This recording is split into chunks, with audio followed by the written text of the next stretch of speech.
All right, we're recording. We were talking about your tattoos, Juice, before we started. I just got another one. You're not a tattoo artist. No, I'm a collector. You have prison tats? Or what? No. At one point, I will have just one tattoo. Really? Yeah.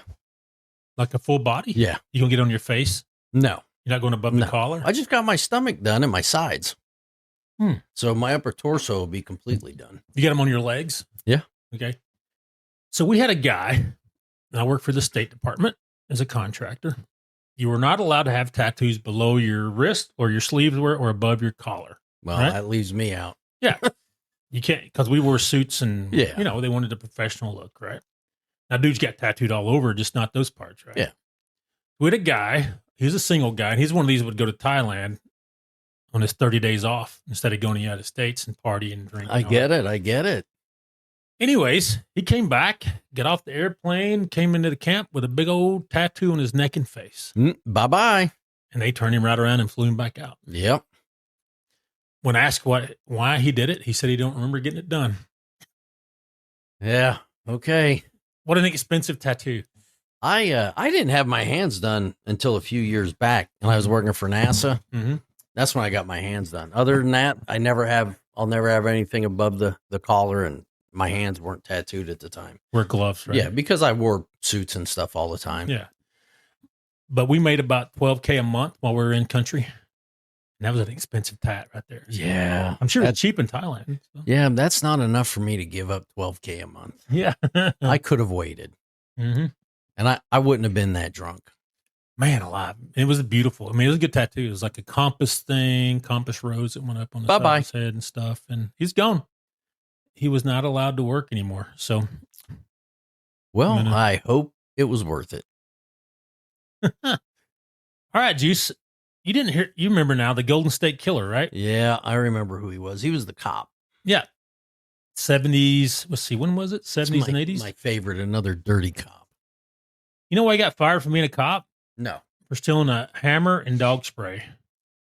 Is that why he got fired? I think he was he was out doing his extracurriculars, and he would be late for shift and not show up and stuff. So he'd been written up, and then they finally got him for stealing stuff out of. Yeah, that was just the reason to get rid of him. Yeah. Yeah. Then he became like diesel mechanic, normal life forever. And then retired, had grandkids, old man. Yeah. And then the police came and arrested him. Yeah. He didn't put his DNA in a database. Okay. It was, back in the 70s, we didn't have, DNA was in its infancy, and they said, hey, preserve this just in case, right? Yeah. Semen, blood, whatever. All right. And they saved it, and then they finally made it where they could put it in one of these genealogy databases, and they got a hit on his daughter. Huh, imagine that. And started looking at who her relatives were, right? And that's how they caught him. So, yeah. And they caught him. He said, yeah, I did it. He didn't. I'm not a technology person, but that's one time out of a million. I'm glad we have this technology. Right. Let me look him up here. Again, gallows, public hanging. Give me an hour to draw a crowd. Right. And then stretch his neck. You think if we did public executions in the square? Oh, that would be a deterrent. I think it would be awesome. Mm-hmm. They got arrested in 2018. Let's talk about him, though. Joseph James DeAngelo Jr., also known as the Golden State Killer, the original Night Stalker. We need to do one on a Night Stalker. He was a nasty human. Yeah, there was something really messed up in his head. It's like a devil worshiper. Yeah. Like he did seances at graveyards and stuff. Yeah. Crazy. East Area rapist and Basilia ransacker. Okay. Oh, he got some names. He committed 13 murders and numerous rapes and burglaries. Burglaries. I say that like I have a stroke. I can't say it good. Began in Northern California between 1974 and 1986, where he committed a minimum of 120. He broke in and stole stuff. Burglary. B&Es. Burglary is actually you break in with the intent to commit a crime, right? Something like that. Yeah. All right. And one murder in the San Joaquin Valley before moving to Sacramento County, where he committed at least 51 rapes and 2 more murders from 1976 to 79. Man alive, 51. We got to work on the way you pronounce California towns. Why? It's San Joaquin. I can tell you never We're stationed in California. Well, I visited. We'd go out there sometimes. Yeah. San Joaquin. Call me stupid, whatever. I don't care. I'm just a redneck hillbilly. I did the same thing till I got out there. San Joaquin. In Southern California, DeAngelo murdered at least 10 people from 79 to 86 before going dormant. He's busy, wasn't he? After committing a series of highly publicized burglaries. How do you say Visalia? Visalia. Visalia? Visalia. It's Visalia. Visalia. Okay. DeAngelo escalated to raping victims in East Sacramento and was additionally linked to attacks in Stockton, Modesto, and Contra Costa County. I said those correctly. Yeah. He committed serial murders in Santa Barbara, Ventura, and Orange counties between 79 and 86. DeAngelo is believed to have taunted and threatened both victims and police via obscene phone calls and possibly written communications. That's crazy, the amount of distance between NorCal and SoCal that he was doing that. That's a big state. Yeah, that's crazy. Now, he's like your typical serial criminal, rapist, murderer. Just the murders and the rape was not enough. He wanted to taunt the victims. He got off on that, taunt the police. And you have to have souvenirs. He got away with it. Yeah. During a decades-long investigation, several suspects were cleared through DNA evidence, alibis, or other investigative methods. In 2001, DNA testing indicated that the offenders labeled the East Area Rapist and the original Night Stalker were the same person, resulting in the combined acronym EARONS, E-A-R-O-N. So they just combined it all together. The case was a factor in the establishment of California's DNA database, which collects DNA from all accused and convicted felons in California. So if you're just accused, so if you go in, they think you did it, and you be caught in for questioning. Oh, yeah. They can automatically take your blood and get your saliva. Yeah, I'm not sure exactly how it works out there. I don't know if they need a search warrant to be able to do that or what. But yeah, they're going to get your DNA. Wouldn't that be against, unless they have a warrant, they can't go into your personal belongings, which is your blood and saliva. Well, right? Yeah, that would be covered under the Fourth Amendment. So I think somebody might, if they got it from somebody, if they get convicted, everybody's like, whatever, but if you're convicted though, if you're not, you could say, hey, that's a violation of privacy, all kinds of stuff. Well, a lot of times I always make fun of the TV cop shows, but a lot of times they show you they're picking up a cigarette butt or a can he had or a cup that he used. You can do that. You can do that. Yeah. I don't know how they would do it out there without a warrant. Because that's like going into your house and getting documents. It's no different, right? Yeah, that's Fourth Amendment search and seizure. Yeah. In 2016, the Federal Bureau of Investigation and local law enforcement agencies held a news conference to announce a renewed nationwide effort. I guess so, right? My screen went away, Juice. Offering a $50,000 reward for the Golden State Killer's capture on April 24, 2018. California authorities charged 72-year-old DeAngelo with 8 counts of first-degree murder based on DNA evidence. Investigators had identified members of DeAngelo's family through forensic genetic genealogy. This was also the first announcement connecting the Visalia ransacker crimes to DeAngelo. Owing to California's statute of limitations on pre-2017 rape cases, DeAngelo could not be charged with the rapes he committed in the 70s, but he was charged in August 2018 with 13 related kidnapping and abduction attempts. So I guess there's a statute of limitation on rape, but not the others, right? Which is a shame. Yeah. I'm not sure what it is in Alabama. I don't know either. I know there's not one on murder, but yeah, it's a shame because if you raped them, I don't care how much time passed, you did the crime, you're guilty. There shouldn't be a statute now since DNA evidence exists like it does. Used to be, it's like, we're not going to solve it. Yeah, so. They can amend it, I'm sure. Yeah. He was sentenced to life imprisonment, which is about 3 more years. Yeah. He's old. And was sentenced to life imprisonment without parole. All right. Which, again, that's a shame because they should execute him. Yeah. Old guy. He still deserves to do it. California is not going to execute anybody. No, of course not. Unless Schwarzenegger comes back. Yeah. Oh, no, I'll be back. Theirs is weird. So it's not taken off the books. It's just a stay by the governor. Yeah. So a new governor could come in and be like, yeah, line up, dude. Well, they need a new governor. Well, they got new scum out there now, and I don't really. He's out of touch with reality. Well, it looks like Hilton's doing well, the Republican, unless they rig it, whatever. Maybe Californians actually wised up.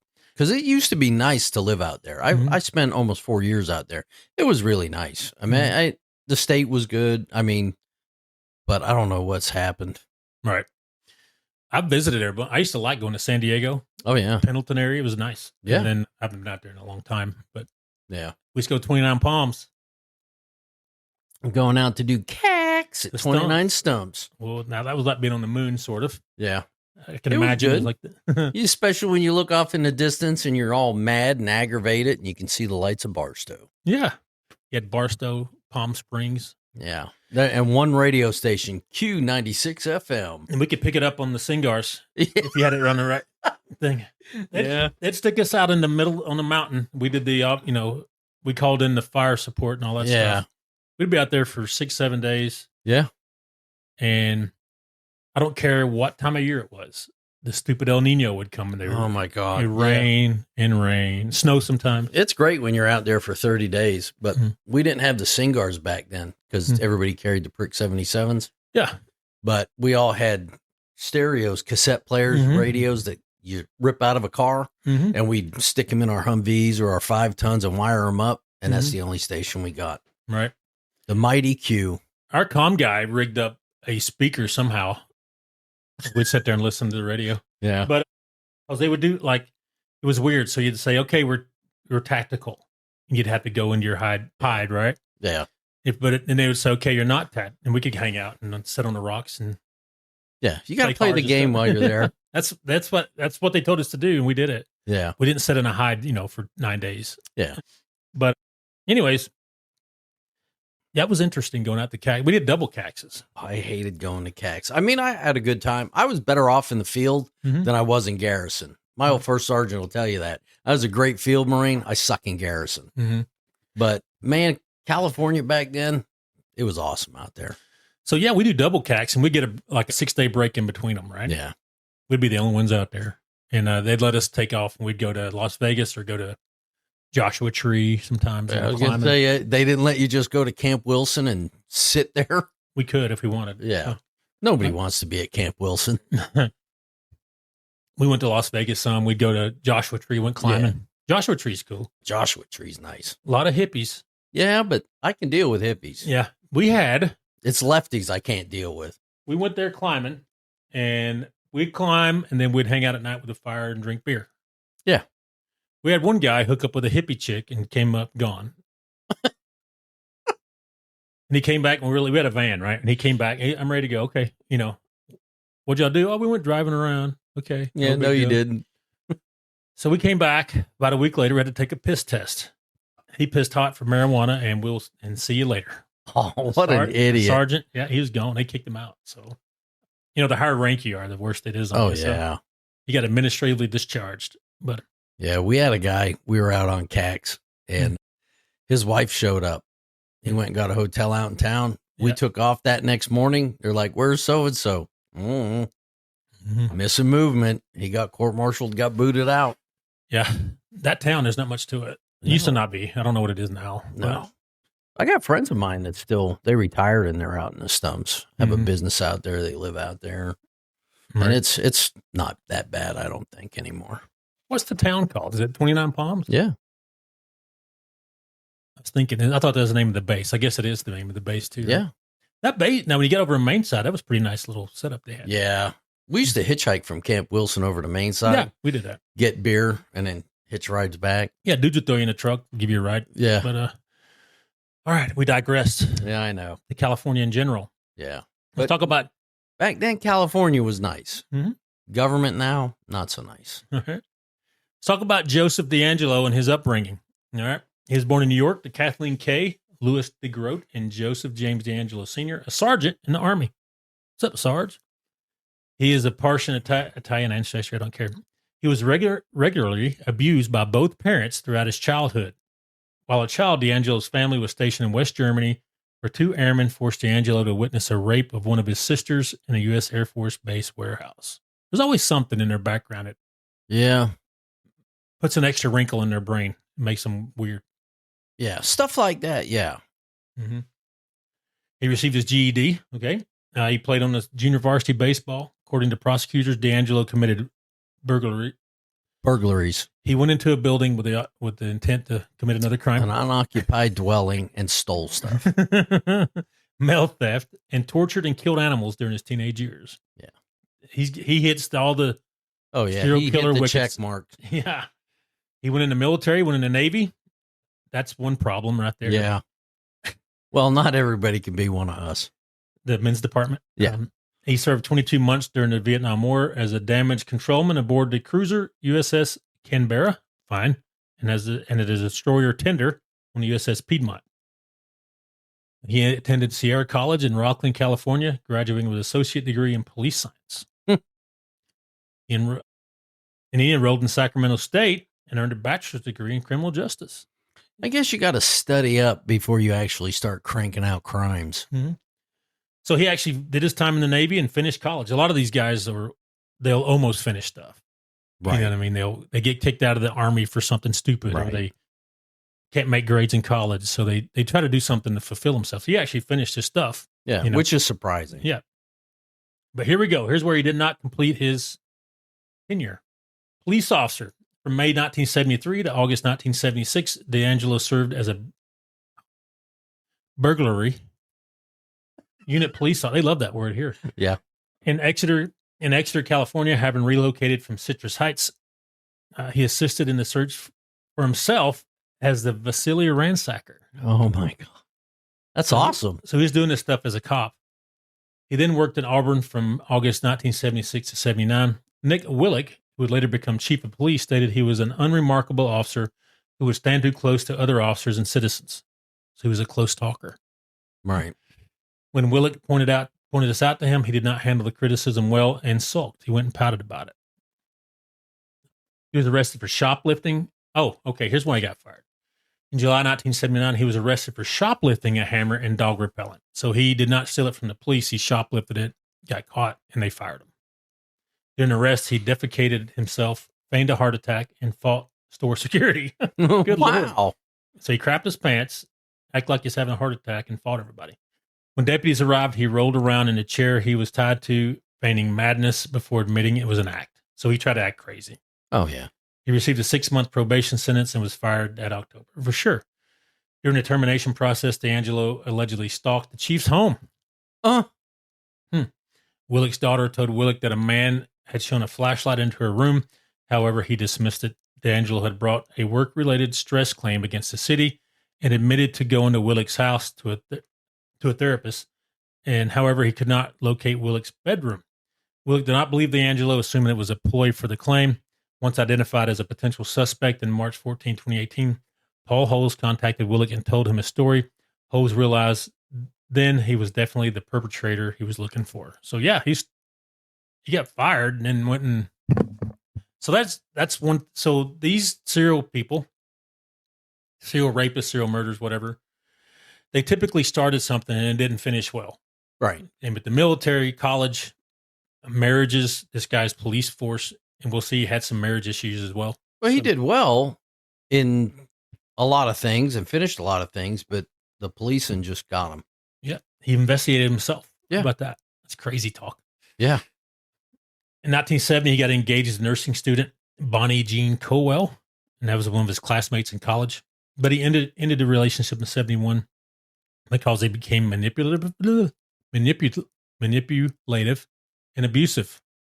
How come I can't talk, Juice? I don't know.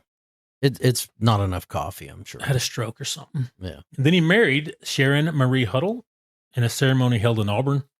They purchased a house in Citrus Heights where he would later be arrested decades afterwards. So this is the same house he got arrested in.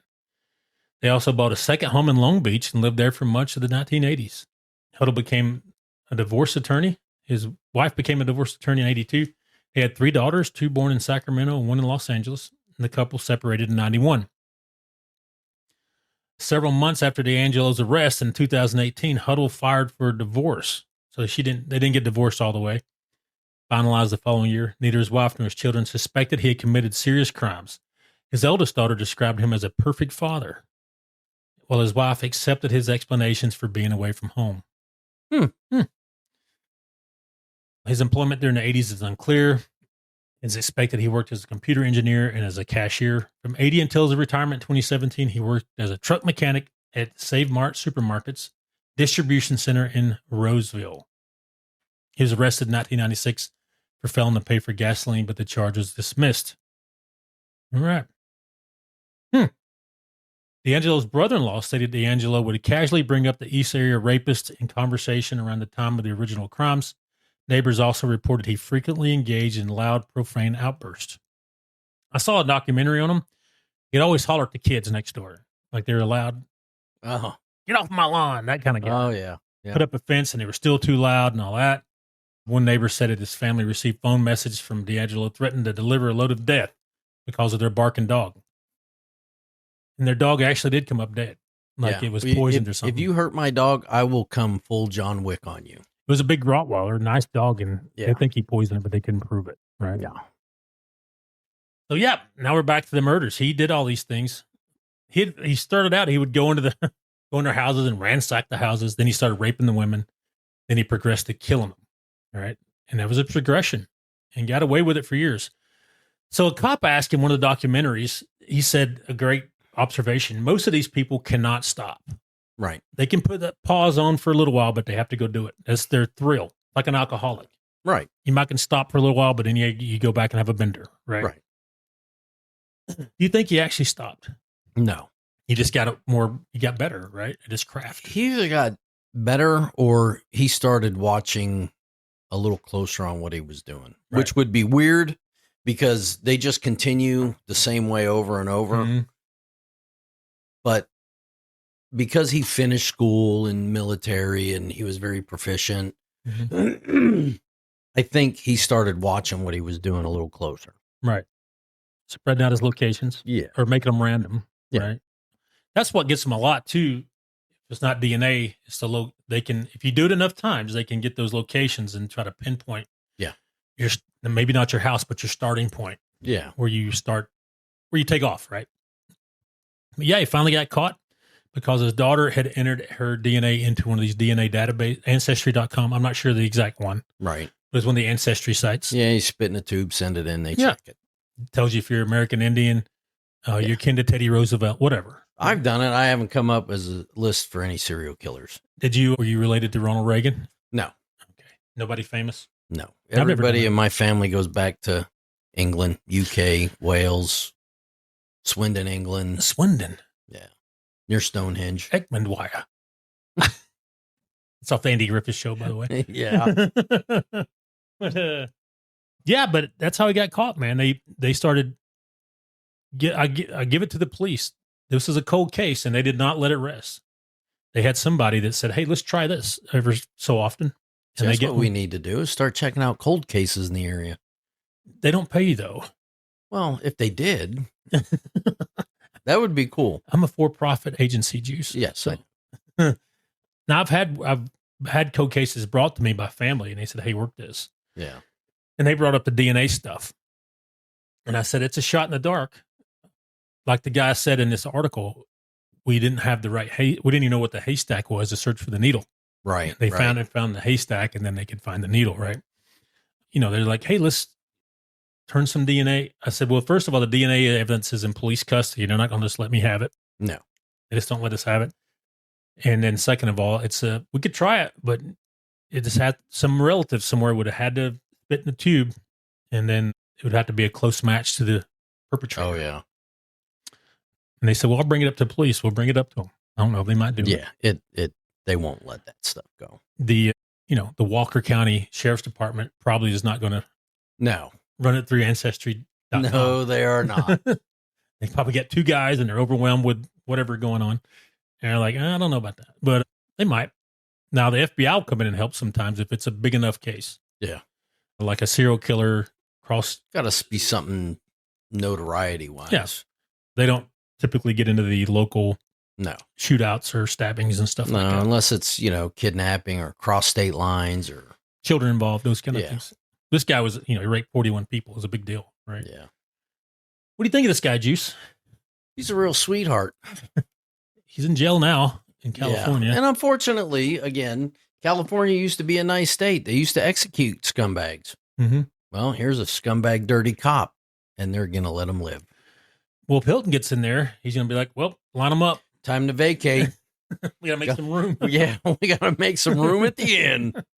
I hope he puts an express lane in. He said he's pro-death penalty. So good. Because the Constitution, I believe I'm right. I don't know. Correct me if I'm wrong. The Constitution of California has not changed. It's just a stay by the governor. Yes. Like an executive order kind of thing. Yes. So, but if they want to save money, I volunteer to go out on my dime using my ammo and my weapons to go ahead and carry out the execution free of charge. I'm not wasting ammo on these dudes. Oh, I am. I'm not. I got saved up ammo. I can use some. I'm just going to throw them out in the wilderness naked and say survive. So. No, because there's some of them that could actually do it, and I don't want that to happen. Okay. All right. I was going to record it and make a YouTube special. Oh, like what was it? Death Race or whatever it is. Yeah, the movie. Like yeah.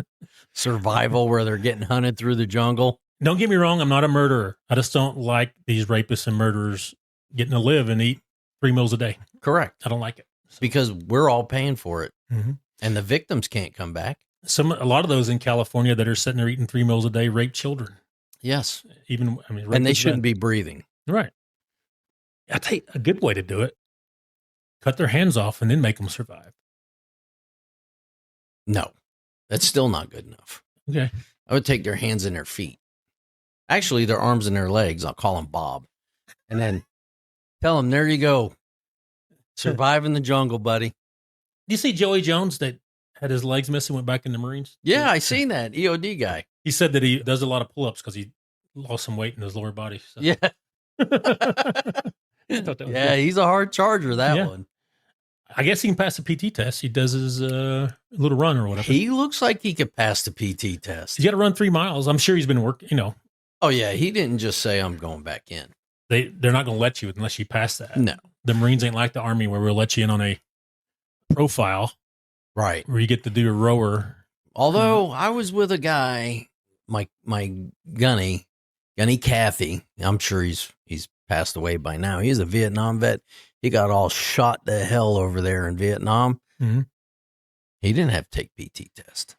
That's just because nobody begrudged him of it either. That's just because the colonel said, "Hey, this guy don't take the PT test." No, I'm pretty sure everybody from division down knows Gunny Kathy didn't PT. That's it.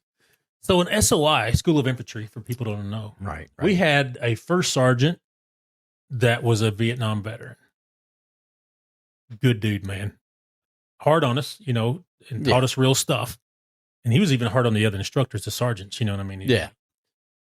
I love that guy. Yeah. And then I go out into the 2nd Force Recon Company, and we get attached to 2nd Battalion or 2nd or 3rd, I forgot, one of the regiments. Anyway, in the company we're on the boat with, he's the first sergeant.